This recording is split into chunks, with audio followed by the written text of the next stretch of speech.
This is my stance on Sonam Wangchuk ji and CJP, and without wasting any time, I will read all my thoughts here. Sonam Wangchuk ji is doing a very noble cause, and because of him, the public who was sleeping all this while has woken up. But when I look at social media at a time when the whole nation should be united in demanding answers from the government, it's instead divided into two factions, one supporting the cause, the other criticizing it. I believe both sides have a point in their own way. Let me explain. CJP, when it first started, we all looked up to it, hoping it would bring real change. But soon after, it gave us reason not to trust it.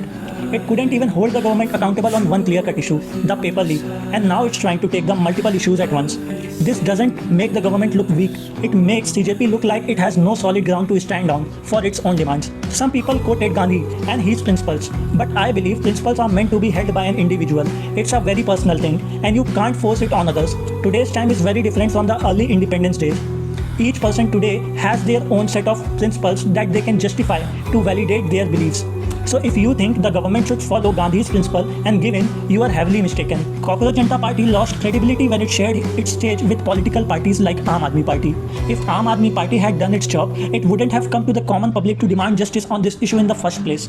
CJP welcoming them shows they are not here to reform the education system. They are here to build their own careers at the public's expense. The divide between factions exists because the CJP stage has been shared by people known as urban Naxals. I won't take any name, but you know who these people are, whose past include controversial remarks on Kashmir and others whose politics go beyond simple justice and accountability towards pushing their own ideologies.